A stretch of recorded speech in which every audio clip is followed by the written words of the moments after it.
Hello and welcome to Atop the Fourth Wall, where bad comics burn. And welcome, my friends, to PSA Hell.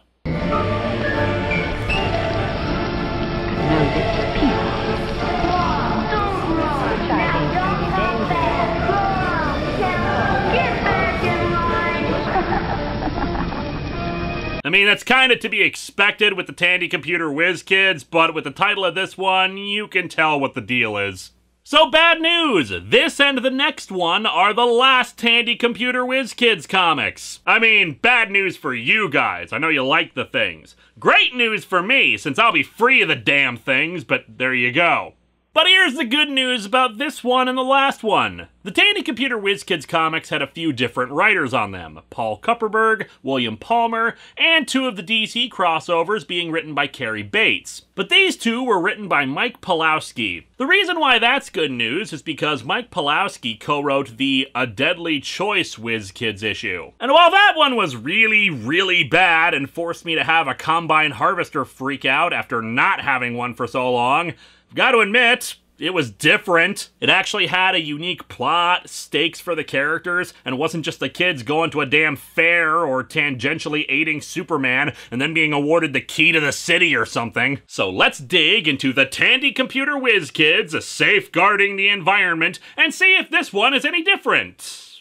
Or if it's the same as all the other children of the damned we've come to expect.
The cover is okay. The three kids on the cover look like they're posing for a photo, which isn't necessarily bad, and it shows them recycling, since this one's all about the environment and junk. Recycling makes sense. Well, that's not technically inaccurate, but not much more than that.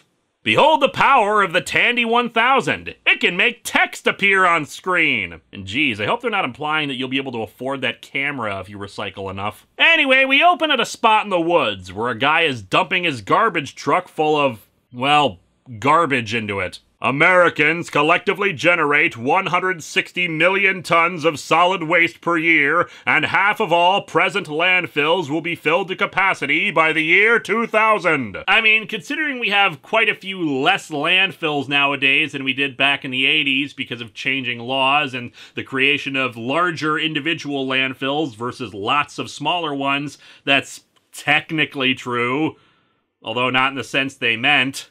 With the closing of many landfills, some dishonest individuals use illegal means to get rid of dangerous types of trash and other environmentally damaging materials. Hey Steve, how much garbage are we gonna shove in the microwave today? Criminal dumpers are willing to sacrifice the environment in exchange for fast money. Yeah, well, maybe the environment needs to stop being such a layabout and get a job like the rest of us. Take a look at this guy. We needed to make it absolutely clear he's a bad guy, so not only is he chomping down a cigar, but they gave him an eye patch. No doubt he lost his eye during the garbage wars of 1978. Took an old Tupperware right to the face. The two in the garbage truck note that they were lucky to find this remote spot in the woods to dump the trash. Man, the Lorax is gonna go full-on Rambo on these guys the next time they come by.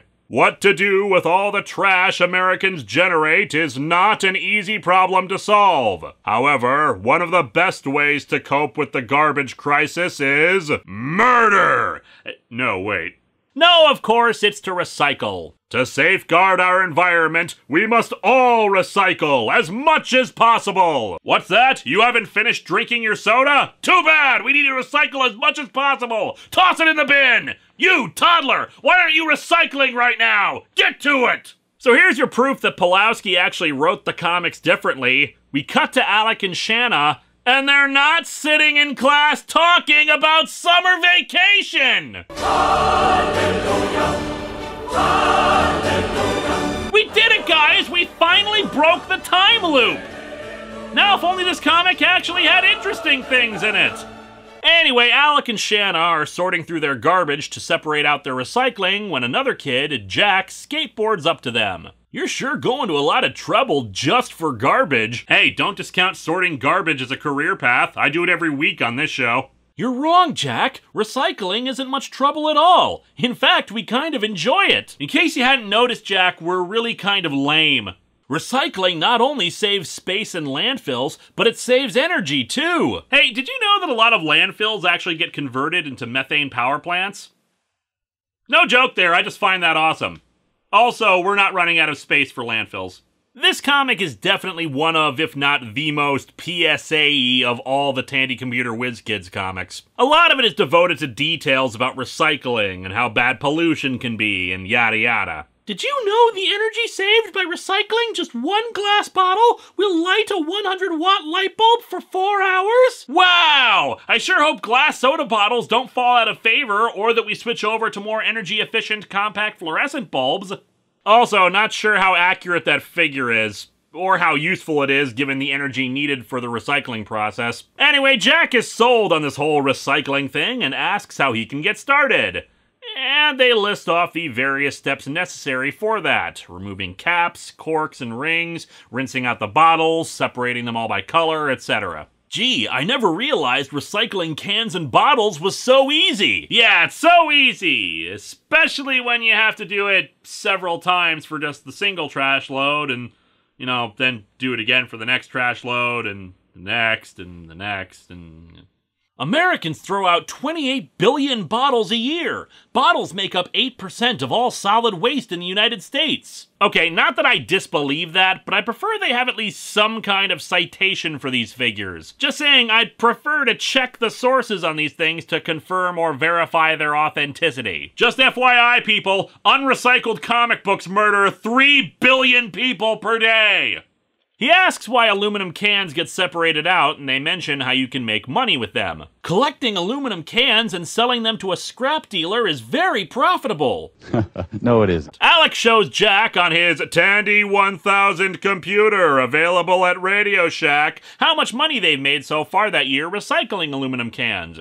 Holy smoke, that's a lot of extra cash! A whole $1! Wow! Yeah, see, aluminum recycling and getting money for that is a thing, but the thing about aluminum prices is that it shifts around, and one day might be worth more than the next. And even then, the prices are based on per pound of aluminum cans. According to my Google searches on it, it's about 32 cans per pound. Depending on the going price of aluminum, that could basically mean that your cans are worth no more than 2 cents each. Now, that is different depending on the state, since some states have bottle bill laws that put a minimum price on recyclable materials like aluminum cans to make them worth 5 or 10 cents each, which is considerably better for making money, but not every state has that. Point is, when Alec mentions that some companies earn $2 to $3 million a day recycling aluminum cans, I really want to see where they're getting that data from, since that means these companies are recycling at least 1 million cans, and I'd like to know where the hell they got that money, or why they're drinking that much soda. But hey, Shanna's got the answer there, that there are plenty of aluminum cans to recycle. An average American uses about 1,500 cans a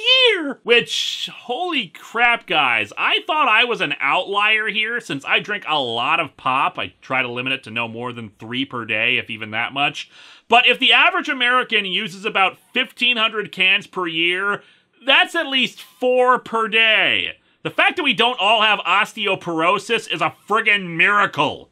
Jack suggests that they ask the school to start a recycling program because they're studying the environment in class. Look, as long as it's not something you decided to do over the summer break, I'm all for it. Later, Miss Wilson, in her 5th regeneration, puts the recycling program idea to a vote, while Alec prepares to turn Jack into a rictus-locked mannequin like himself. After it passes the vote, they take suggestions for ways they can recycle. Alec, still locked into his hideous robotic visage, says this: "We can save old computers and school papers, Mrs. Wilson." "Good idea, Alec. I'm sure computer technology will never advance past the Tandy 1000 color computer anyway. I mean, we've plateaued there for at least the next 20 years. And wait, Mrs. Wilson? Did she get married at some point? One particular suggestion is making a fact sheet about warning families about objects that can't be recycled. Styrofoam containers, for instance. One kid asks what's so bad about styrofoam. "Styrofoam is permanent garbage that never breaks down.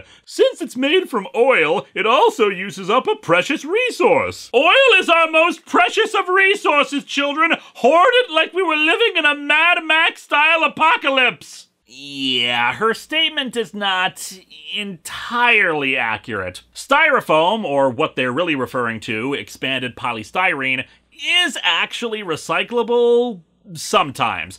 Basically, there are different kinds of it that can be, and we'll usually have the number 6 and the recycling symbol somewhere on that styrofoam to indicate it can be. Like with other plastics, it unfortunately can't be fully recycled, but can be melted down and converted into other materials. The problem is that a lot of recycling facilities won't take it because the process is fairly expensive. But this is a PSA comic that's really about shilling Radio Shack products, so we don't really have time for nuance in our explanations, instead pointing out that discarded styrofoam often ends up floating in the ocean where it's eaten by creatures like turtles who mistake it for food. Or it ends up taking up landfill space where it won't decompose, but whatever, just call the turtles idiots. That works too.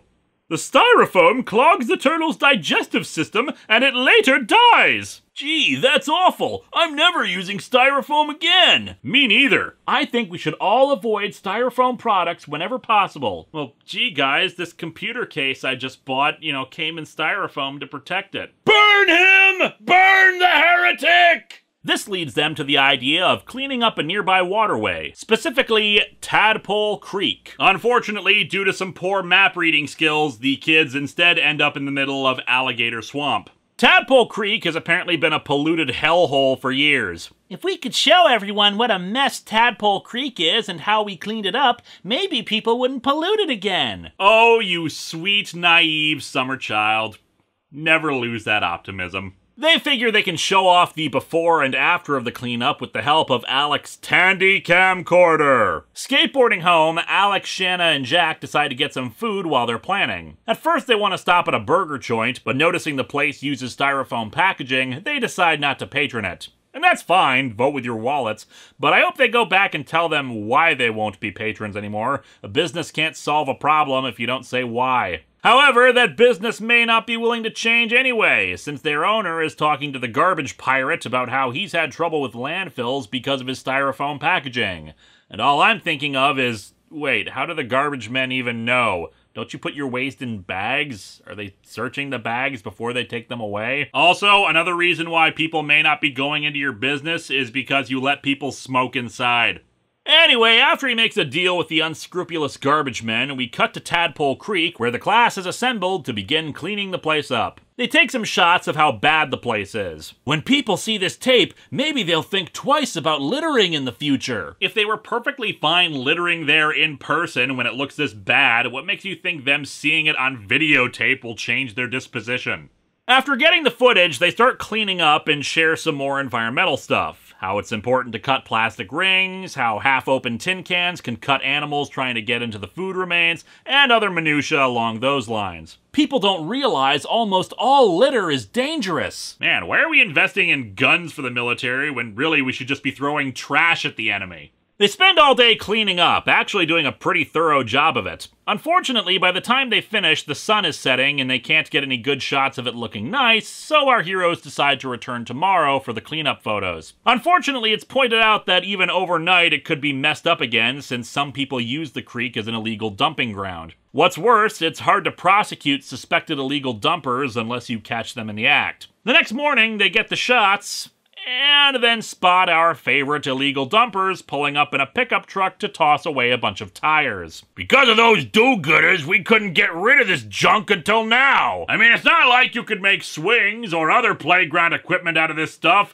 Tires have no other function when they need to be discarded and are just junk. Before anyone comments, yes, tires actually do cause problems for landfills because of trapped water attracting animals, or the tires trapping methane with a risk of a fire. I'm just saying there are options other than toss them in the river like these idiots. The other guy asks why they didn't just take the tires to their main dump site. I wouldn't jeopardize anyone finding the other site by trucking in small stuff. Instead, we'll only make large shipments that are louder, take longer to dump, and certainly won't attract attention as the pile gets bigger. They drive off before the kids can get their license plate number, and the camera was out of power before they could film them in the act. However, since they mentioned they'll be making another drop the next day, the kids decide to search for the site themselves so they can film them in the act. They follow the stream and find a spring that feeds into the creek with pollution in it. Those are signs of oil leaking out of the ground and pollutants. That means Tadpole Creek is being slowly poisoned. I'd worry about where you're standing first. That tree is clearly becoming some kind of mutation. And indeed, they follow the trail until they find the dumping site. Look at this! Styrofoam! Plastics! We've got to stop these criminals! Oh hey, so this is the origin story for the non-2099 version of Ravage. They plan to come back tomorrow for their stakeout. What upsets me so much is, illegal dumpers don't just commit crimes against a community or its people, their crime is against the entire planet! The two illegal dumpers would soon find themselves in front of the International Criminal Court.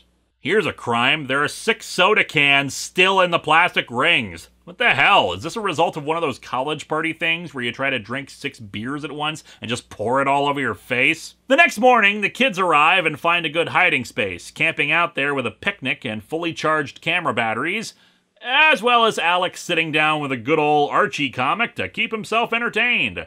No doubt this is where Shanna developed her teen crush on Archie. They soon spot the dumpers arriving and film them. At this rate, I'll be a rich man before anyone even suspects there's an illegal dump back here. Man, who knew there was so much money in just dumping garbage in the woods?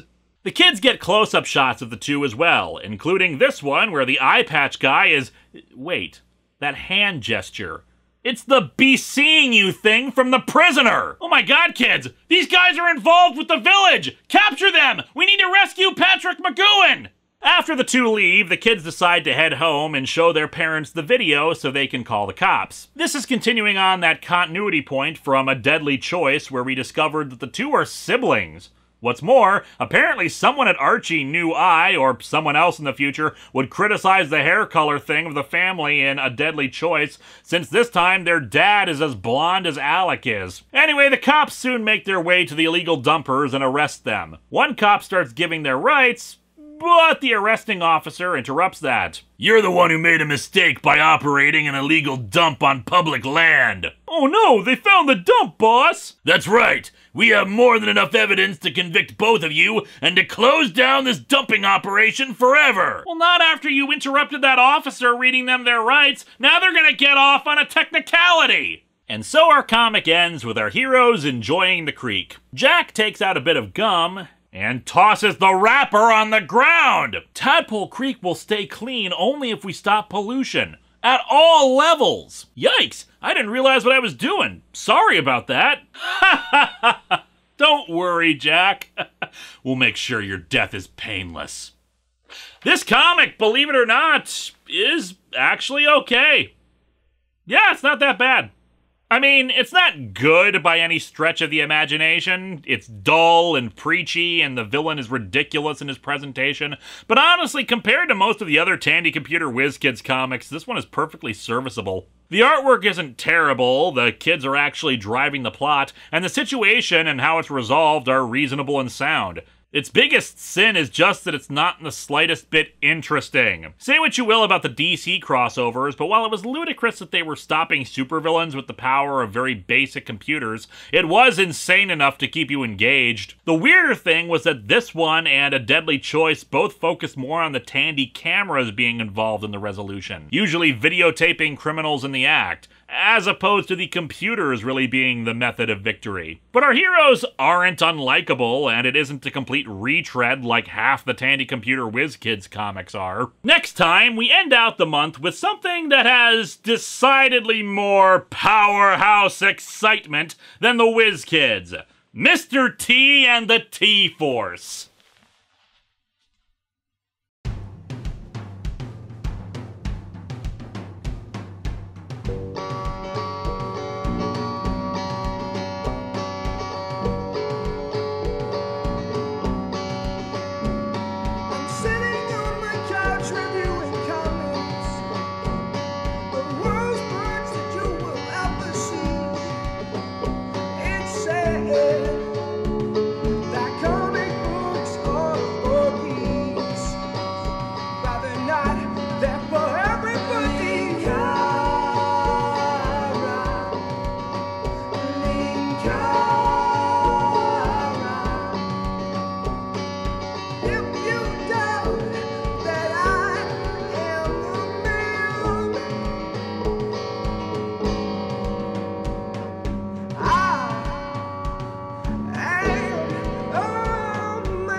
I should note that the comic has a backup story, Archie and the History of Electronics.